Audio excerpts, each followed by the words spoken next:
Hey up lads and lasses, and welcome back to the channel. It's day 3 of our trip from the UK to Lake Como on the Honda CRF300L, and you're coming with me. Let's have it. Top boy Johnny's excellent Italian adventure. Top boy Johnny's excellent Italian adventure.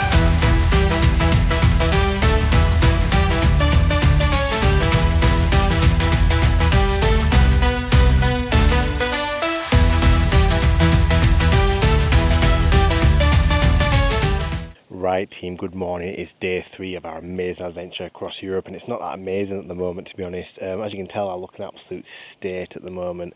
Last night it was torrential rain, like it was heavy rain.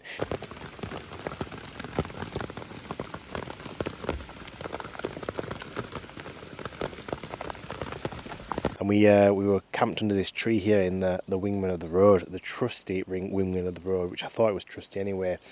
I like the wingman of the road. I think it's perfect for just setting up quickly and putting away.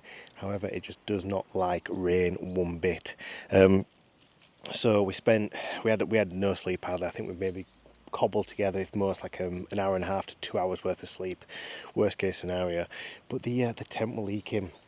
I don't know how it was leaking, because the bit which was the worst bit was underneath the awning, and it was where the stitching hit the bottom liner. And I think what's happened is it was so saturated with the ground and everything that the water was rising up the canvas and then leaking through that seal and then just pouring down on the other side. So we spent a good, I don't know, our towel's absolutely soaked now, which we're using to dry ourselves after a shower. But yeah, we were mopping that up every half an hour or so. The actual mattress stuff, you can see from the videos and stuff that it's kind of got stained from the water that were coming in. Yeah, so it's not good, to be fair. This is the first time I've actually used it in rain. I've held off doing an actual review on it because I've only ever used it on campsites, like for well, I can't remember where we were, the Welsh Weekender and stuff like that. That's the only time I've really used it in the sunshine. So it's nice to be able to use it in the rain, but I'm just gutted that it's leaked. Now, these tents are supposed to be really good. They've got really good reviews on them. So. And we're gonna give Wingman the benefit of the doubt. We've emailed them. I think it's like info@wingmanoftheroad.com. We emailed them this morning. I'm hoping they can kind of give me some tips on how to make sure it stops leaking. But yeah, it wasn't a good sleep. And I woke up and there was like a ton of slugs around. They've just come to my warmth. They were in my Crocs. They were everywhere, and they're not like just English slugs. They're big fat things. So I flicked a few of them out, and I realised I should really record this. But yeah, it is now, I think, 8:10. I spent maybe a good half an hour trying to dry this tent out, taking everything out, wiping it down with a towel. But we hope it's going to go a bit smoother. So we're going to have some breakfast, and then we'll get on the road, shall we? And we'll pick up from there.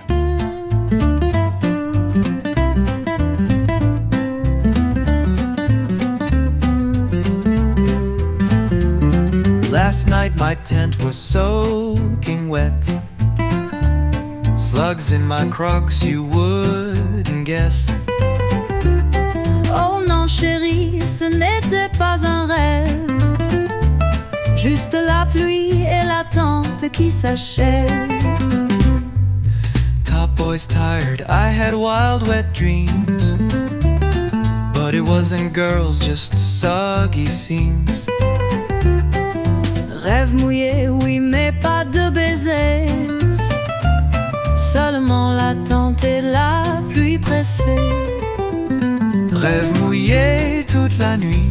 Pas d'amour, pas de jolies filles. Juste l'attente qui pleure sans fin. Et des slugs dans mes Crocs le matin.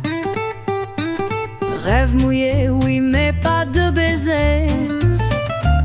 Seulement l'attente et la pluie pressée. Rêve mouillé toute la nuit. Pas d'amour, pas de jolies filles. Juste l'attente qui pleure sans fin. Et des slugs dans mes Crocs le matin. Right, lads and lasses, we've been riding for about 2 hours and 45 minutes I think now. We left the campsite at 10 o'clock. It wasn't a good start, to be honest. I'll be very honest with you. The wingman of the road was soaking wet inside, so I had to take everything else out and dry it with a towel, and then kind of put it all back in and just hope that it doesn't leak. But the actual canvas, it's soaked through on it. It's supposed to have like a water repellent thing. So we did buy this an ex-display one, don't get me wrong, but I did ask. I said, oh yeah, it's not being used much at all, you know, the guarantee's all there and stuff. So I've emailed Wingman of the Road. I'm hoping they're going to get back to me. But anyway, yeah, we didn't get to actually do any proper ride till about 10 o'clock. We stopped off at a supermarket, filled up, grabbed some food, which we're going to have in a minute, and then we got on the roads. We're still avoiding the toll roads, though. I'm not paying for the toll roads, but we are, I think, 142 kilometres away from a place called Valleby, which is kind of one of the first towns in Switzerland when we get there. So we should be there in about, I think, 2 hours and, well, about 2 hours really of riding. And then when we get there, I do want to go down towards like Lake Geneva. We'll see what time we're on though, because you can go around the coast of it, I think. But I think it's good just to talk about what the adventure suit is for this actual trip. So you know that I can't afford anything because I'm a short Yorkshireman with deep pockets, short arms, deep pockets, that's us. So instead what we've gone for is the Just Eat coat. Now if you follow the channel for a while, you'll know that these Just Eat coats, I absolutely highly rate them. This is the older design. It comes with a stormproof zip on it, a proper stormproof zip. You can get the orange one as well, which is absolutely fine. I like them both. But the reason I like this is because it's 20 quid off eBay. It's got a hydrostatic head of 15,000 millimeters. So, you know, it's better than some North Faces that are out there. And if you damage it, it's 20 quid, you're not going to be bothered, are you? It's great for like getting bugs and stuff as well. Look how this splattered on there. And this is like super reflective on a night as well. And I find because it's the weather's been kind of hot and cold, cloudy, rainy, they're putting this on because it is super reflective. The heat stays off you a little bit. So that's the adventure setup suit, apart from the trousers actually, sorry. They're the RAF RFD, just general army surplus ones, and they're really good to be honest. They've got straps that go over your shoulder. You might have seen them in a previous video. And then we've got the former Terra boots, which I don't really rate. I don't think they're very waterproof, but we've got sealskin socks on in there. But yeah, that's the adventure suit setup. We've got some Alpine Star Dry Star gloves, which are mid-season, so they're pretty good as well. And we've got the Next Wed 3 helmet, which I really rate. I really rate that Next Wed 3 helmet, and we'll be doing a review on that in a little bit. So yeah, we've been coming through these little roads now. And what's strange about France is that nothing's open. It's Tuesday lunchtime, and we've gone through all these little villages and towns, and there's literally nothing open. The libraries are shut, the cafes are shut, the bars, the restaurants, everything's shut. And I don't know when do they operate? When do they open? When do they operate? I don't know. So I've been kind of sticking to like petrol stations, intermarches or something they're called. But yeah, that's pretty much sums it up so far. The roads have been really good though. They're just not as fast as you hope, because you keep dropping down to like 50 kilometers an hour, then 30 kilometers an hour, then back to 70, then back to 80, then 90. So we're not getting there as fast as we like, but we're here to enjoy the trip. I think we're making good time. So we'll find a decent campsite for tonight. But the main thing is getting through that border into Switzerland, and then we can breathe a sigh of relief a little bit. And let's just hope that it doesn't rain, because I don't think I could do that again. But on another note, if you want to cheer me up, you can like, comment and hit that subscribe button if you do like this video. That would really cheer me up. Might not be now, but it'll be delayed gratification when this video comes out. I'll smile, so it'll make it all worthwhile. So I'm going to grab some lunch now, and we'll see you when we see you.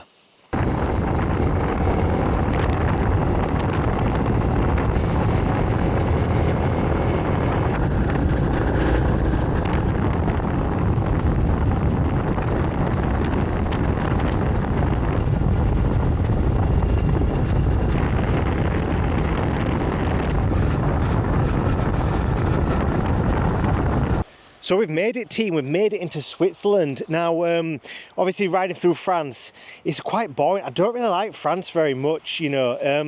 There's nothing there. Towards the end, when we start going through the different provinces and stuff like that, we got to a really nice, like, it starts to get more Swiss the further you come to Switzerland. Like, you start to see the type of chalets on the hillside and everything like that. So you can tell that things are changing. But once we got into that last province, I don't know what it was. I think went through a town called Saline or something, you know, I get it wrong. But yeah, it was, I just knew it was plain sailing from there on then, and we had a really good ride out through the hills. The rain's held off for a bit longer, so I've taken my Just Eat jacket off. We're keeping these trousers on. But yeah, we've made it to Switzerland now. Now, Switzerland, I thought had a really hard border. I thought they'd want to check my passport, my V5, everything, but they didn't. I think they just saw the UK sticker and the Top Boy Johnny sticker right there and said, you know what, we know this is a proper lad, we know he's all right, we're not going to bother with him.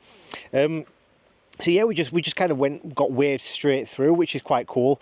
And we just kind of carried on for about maybe 20 minutes. We found this nice little track behind us. I don't know where we are roughly. I just know we're 20 minutes away from the border. The plan now is I had no sleep last night. Everything was wet. I'm going to get to a campsite. That's what I want to do. So I've found a campsite that says it has Wi-Fi too, because I'm burning through my data. And my hopes is the sun stays out. That's why I'm going so early. It's now 3:15. So with this Wingman of the Road being as wet as it was, if I can get that up while the sun's shining, then it might dry out for the night. I don't know if we're due any rain tonight. I'll check the weather out when we get some Wi-Fi. But yeah, we've made it to Switzerland. It's really nice so far. What I've seen is absolutely stunning. Like, I can't stop turning the face cam on and off, or turning the 360 on and off. And the bike in general, look at it, the CRF300L, it's been so reliable. Even the Kakima CK3 system, that's been amazing. I've absolutely loved having that on this dash here, this windshield. It's made life so much easier. Historically, I've always had to use like earbuds and like the directions, like take the next left. But with this, it just takes the stress out of having to charge them up all the time. But we feel like we can breathe now. We're in Switzerland. Like I said, I didn't really like France very much. Nothing's open. I don't know why, just nothing's open. Everything's so sparse. But yeah, we're in Switzerland. So I'm going to get back on the road. I'm going to get to the campsite and we'll see you there. Let's have it. A little longer than a few minutes later. Right, teams, we're trying to find a campsite right now, but we can't get in anywhere. First we went to, they just didn't want to let us into the office or anything like that. So we're stuck because we've got no Wi-Fi or anything like that, or any 3G, 5G. And I don't know where I'm going either. My sat-nav's not working. So we've got ourselves into Bully, I think. But I found this shop here, this guy here. It's called Auto Fit. And do you know what? The guy's been fantastic. He's let me use his Wi-Fi, show me another campsite to find. But yeah, it's a bit tetchy at the moment. Always buying out of date plan. I've had our last Top Girl Lauren buys an out of date plan, but it's just not kicked in for some reason. It's just not kicking in. So yeah, let's see how we get on, shall we? One eternity later.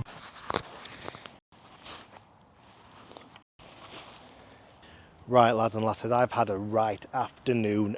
So yeah, we've made it to Switzerland though. This is where the good roads start now. And as soon as I got past that crossing, the good roads started. I know they're very particular with the speeding laws here, so I'm trying to keep under the radar as much as possible. But anyway, we'd already set our sat-nav on the Kakima CK3 smart system. You should buy one. Use Top Boy 10 for a discount. It's really good, honestly. We already put our sat-nav location in there, and it was for a campsite called La Florette or something up in the hills. And we got there and the gate was shut and the reception was locked. And we spoke to one of the caretakers and he didn't speak a word of English. He just kept, saying little things. And I thought he was going to go find the lady for me because he walked into a restaurant and then he just came out with the bins. So he had, he wasn't going to help me. He was very unhelpful. So I thought, I'll try somewhere else. And then I checked my phone. I realised, because I'm on Smarty, they don't actually give me Wi-Fi, or they don't give me any 3G, 4G, 5G. I've got to buy a data add-on, but the trouble is, to buy this data add-on, you've got to use Wi-Fi to actually go on the website and buy it.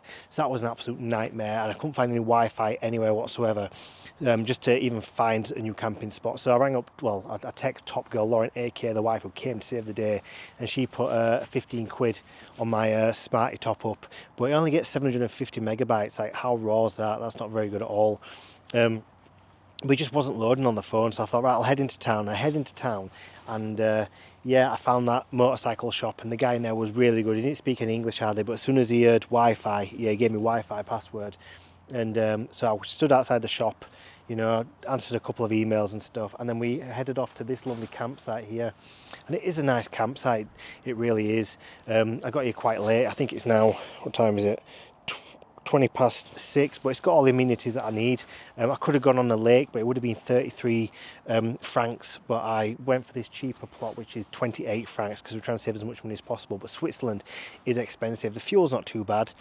But yeah, that's kind of what's happened so far. It's just kind of been a bit of a stress and stuff now. So I've got 30 quid on my top up, so I've got 1.5 gigs. So my plan is to load up the maps in the CK3, buy one Top Boy 10, and And then as soon as it's loaded up and rendered and everything, I'm going to turn me 3G off, my 5G off on my phone, and just get as far as I can before I need to load it back up again. Just save as much data as possible, and hopefully just find some Wi-Fi tomorrow night. But hopefully tomorrow's a full day in Italy, and then we'll have, when we're crossing over to, sorry, full day in Switzerland, and we'll be crossing over to Italy. So I need to just figure out all my plans and stuff. This campsite does have a Wi-Fi over near the reception, so I will be using that in a little bit. But yeah, anyway, the wingman of the road, it's soaking wet still, so we just got it up trying to vent it all out. That's been kind of the big issue and the big worry for me, is it's soaking wet, it's still wet. I emailed him this morning, do you know what, fair dues to the man, like Kendall, who I'd met at ABR, he emailed me back like really quickly, and it turns out that this tent here was such a bargain. He didn't tell me this.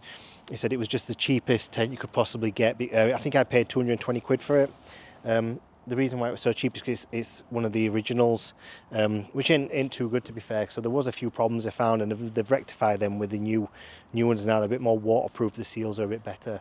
But that's kind of no good to me. He's offered me some links to something on Amazon I can buy, and he said he'd send me out some seals or something for the actual tent itself, but it's still going to be a bit wet and damp, which I just don't like about it, really. So I'm just watching this car come by. Everyone seems to stop when you're on YouTube and just stare. They go like 2 miles an hour. But yeah, so the tent's just drying out now. I'm hoping the sun just peeks through when these clouds break, and I can have a decent night's sleep. But yeah, for me, I've had a really good day's riding. The morning didn't start off very good. Them clicks and likes and them subscribes you did earlier have made me feel really good though, so don't forget to do it now if you haven't. And I have had a really good day. The roads have been really nice. No one speaks a bit of English, and I don't speak any other language, so I can't blame them. So yeah, my plan is now I'm going to eat one of these dehydrated meals that Top Girl Lauren's made me. I think it's noodles with tofu tonight, which should be really good. And then tomorrow, if it doesn't rain, we'll be off bright and early. This campsite doesn't open its gates till 8 AM. But I could just ride across the field and go behind the gate anyway, so it doesn't matter, because we're on the glorious CRF. And that's been fantastic. I've honestly really warmed to this bike. I don't think it had much character to it or anything like that, but it's taken everything I've given it today. So yeah, well done to the CRF. The tyres are holding up. I don't know if I need to tighten the chain a little bit. I'll check that all out in a little bit. But yeah, other than that, I'm going to end today's video. I want to say thank you very much for watching. I hope you've really enjoyed it. I probably missed a lot of stuff because a lot of stuff's happened, but that's adventuring for you. So don't forget to like, subscribe, comment, and I'll see you on the next one. That's it. Rêve mouillé, oui, mais pas de baisers. Seulement l'attente et la pluie pressée. Rêve mouillé toute la nuit, pas d'amour, pas de jolies filles, juste l'attente qui pleure sans fin.